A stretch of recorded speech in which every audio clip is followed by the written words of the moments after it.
Hey, it's Adam with Backpack Theory Podcast, where we unpack past experiences to help define a better future. And today, I'm going to be talking about something that I'm pretty passionate about, and that is how to bring love into your workplace. Because whether you know it or not, we typically spend more time with our coworkers than we do with our own family. If you look at how many hours you spend in the office, on phone calls, and just in generalized interaction, or even at home talking to your significant other or your family or your friends about work, typically a lot of our life revolves around what we do for a living, what we do to make money. And as ideally as I would love to say that every person probably has a job that they absolutely love, that is not a realistic statement. And if you are one of those people that you're in a job that is transitioning to what your dream job is, or you're working through those goals to get where you want to be, and right now you just have a job, or you have a career, or you have something that you are doing basically to supply for your family. I mean, that's awesome because that is a stepping stone to hopefully some goals that you have set down the road to find what your true passion and what your true meaning is. But whenever you're in that job, it is really easy to fall into the mundane attitude of basically just becoming a real sob story or a real detriment or a real drag to the office or to your coworkers. And what I want to talk a little bit about is how do we change that?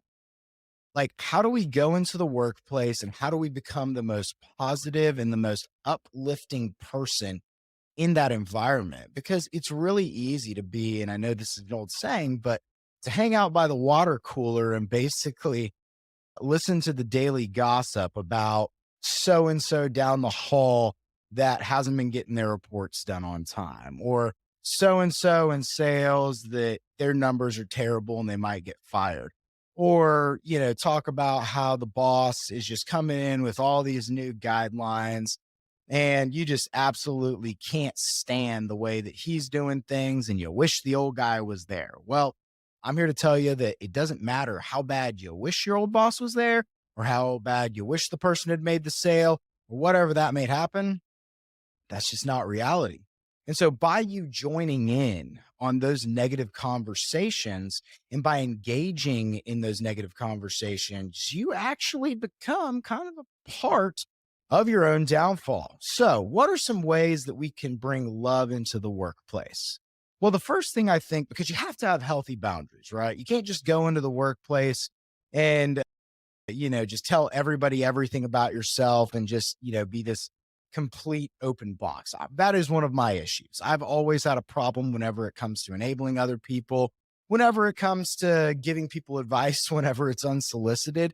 And I've had to learn through a lot of very painful experiences in my personal life and professional life that just doesn't function. And so I think the first thing that you can do is truly listen, right? So the first thing is whenever you have a coworker and they're having a tough day, right? And you can tell that maybe they're struggling with an area that maybe you're struggling with as well, or maybe you've conquered or whatever it may be. And they start doing that vent session, right?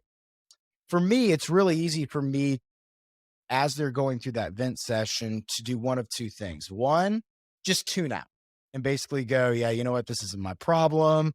But I know that Jerry needs to vent to me for a minute. So I'm going to sit here and I'm basically going to be thinking about anything other than what Jerry's saying. That's one way you can handle it.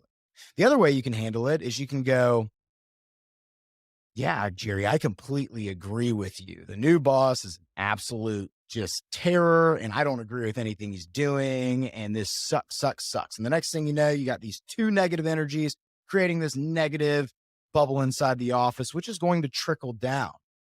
The third thing that you can do that is the hardest thing for us to do is to truly listen.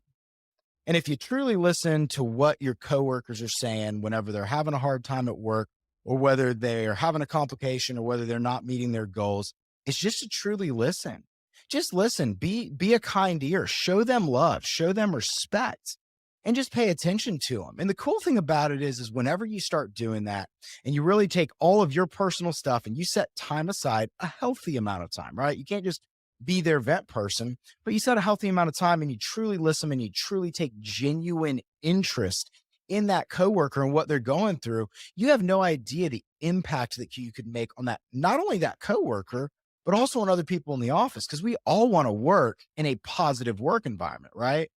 Well, you can be that change by just listening to your coworker, hearing what they have to say, and then giving them positive reinforcement, right? You don't want to tell them to change what they're doing or tell them they're being a negative Nancy and to go away, but truly listen to them. And then when the moment comes for you to give some positive affirmation, or whenever it comes a chance for you to put a positive twist on a situation, or help share with them on how you're dealing with those things in a healthy manner, you might change their mindset. And while you're doing that and while you're putting that positivity out there, you're going to receive positive back.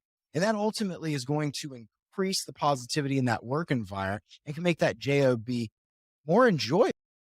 The next thing that I would say is whenever you're going into work, look for ways to be the best version of yourself whenever it comes to your specific role. So stay in your lane. I think a lot of times we take on things that are completely out of our jurisdiction and completely out of our control. And instead of dealing with the hand that we're dealt, right? Instead of dealing with our area, we really want to be frustrated over areas that are out of our control. And all that ends up happening is, let's say, for instance, you are in operations, okay? And then you've got a sales side, which I've done both. So I know a little bit about both sides of it. And the sales guy goes out and he goes, well, we're going to do X, Y, Z. And he paints this beautiful picture, which is what his job is. And then you get the work order across and you look at it and you're like, dude, we don't even do things that way. You have one of two options whenever you get that hard scenario. One, you can approach it and you can go to your boss, or you can go to that salesperson and you can start venting the frustration, or you can look at it as a chance to get better. If they're selling something or if they're doing something, look at it as an opportunity to basically become better. Look at it as an opportunity to better connect with that salesperson and maybe go ask them a question or two about why they did it that way and get some input, get some feedback. But don't try to go and control other areas that are outside of your jurisdiction, because all that's going to do is create frustration in the workplace. And I think that's a really big thing for me that I've had to overcome, regardless of what role I am in, is making sure that I stay in my lane. The third thing, which I think is really important, and I, I personally, I'm not good enough at this. The best way to bring love into the workplace is to put a smile on your face, not a fake smile, not a disingenuous smile, not, sometimes, you got to fake it till you make it.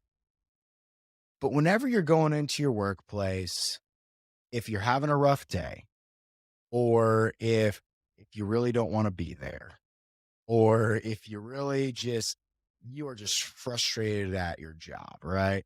But it's something that you're going to continue doing because right now that is part of the process. That's part of your growth in life. A really positive thing you can do is if you're in your car right before you get to work, just breathe, right? Take 5-second breath in, hold it for 5 seconds, and then breathe out. And then as you're doing that, think in your mind about 5 things at your job that you really enjoy. Just find 5 things. And in your head, give thanks and put gratitude out into the universe. Give that gratitude to God of the things that you do appreciate about that work.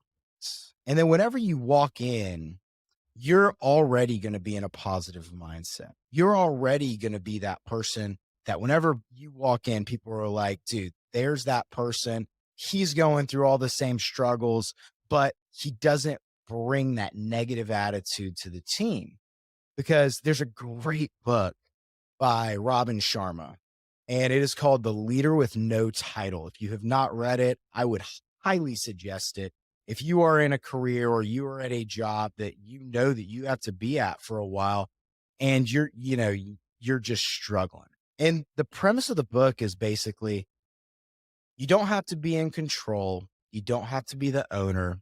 You don't have to be the CEO. You don't have to be the operations manager to make a massive impact in your workplace. You just don't have to be. And the cool thing about that is that regardless of what you're currently doing, be the best you can be at it and be happy about being the best you can be at it. There's a quote by Martin Luther King, and I don't know the exact words, but the premise of it is that there once lived a street sweeper, and he was the best street sweeper that ever lived. He swept the streets like Mozart composed, like the best basketball players played.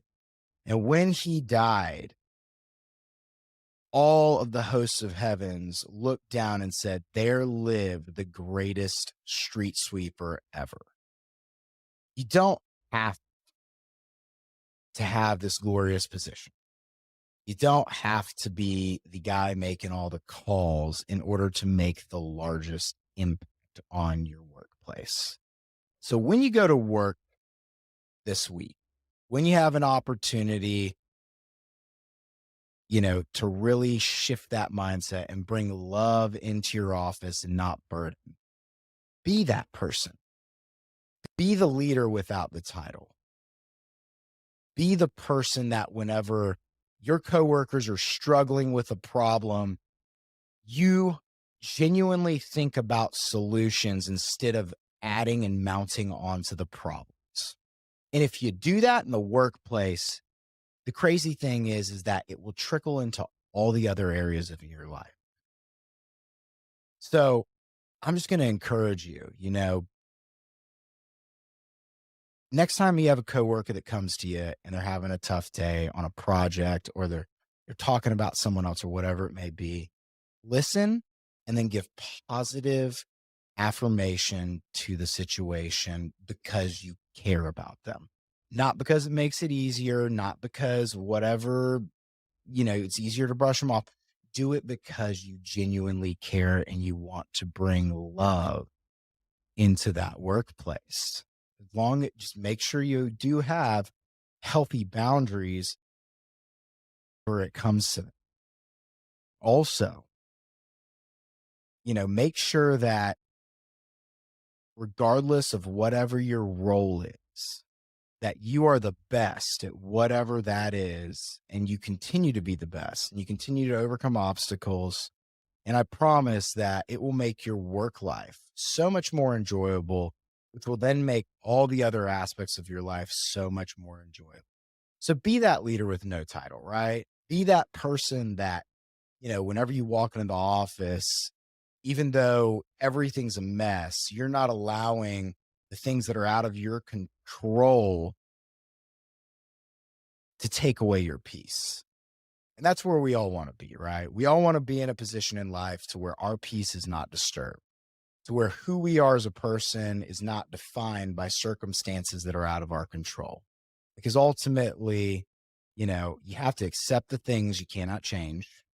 You have to have the courage to change the things you can. So if you don't like your job and it's really that much of a drag and you can't, there's not enough positivity that you can put into it, maybe it is time to start looking for a new workplace. But until it's that time, accept the things you cannot change, have the courage to change the things that can. And then you got to have the wisdom to know the difference.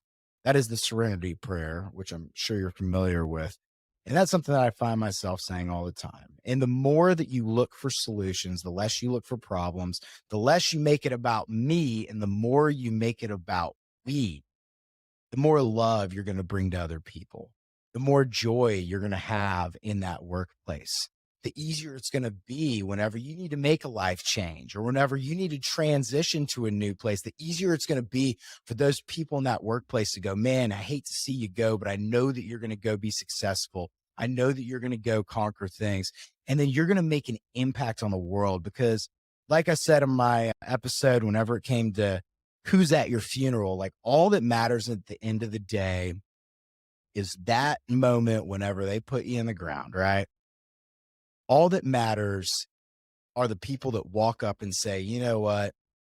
That person made a genuine impact on my life because they took time to show me genuine love. And if you can bring that into your workplace, I mean, in all aspects, in all areas of your life, but really in the workplace, you're going to be amazed at how much of a difference you're going to make, how much more peace you're going to have, and how much more that you're going to enjoy your job. So that's my episode this week. I encourage you, bring love into the workplace, look for ways to listen to others, stay in your lane, and overall make sure that when you go into work, have a smile on your face and be that positive, upbeat person that is genuine, that people want to be around and they know they can come to you. And you would just find so much more love in your own life and so much love in your workplace. So I hope you guys have a great week. I've got some more guests that I'm lining up over the next, over the next month or so. So I'll be kind of releasing some information on that. And until next time, thanks for joining me, and we'll see you on the next episode.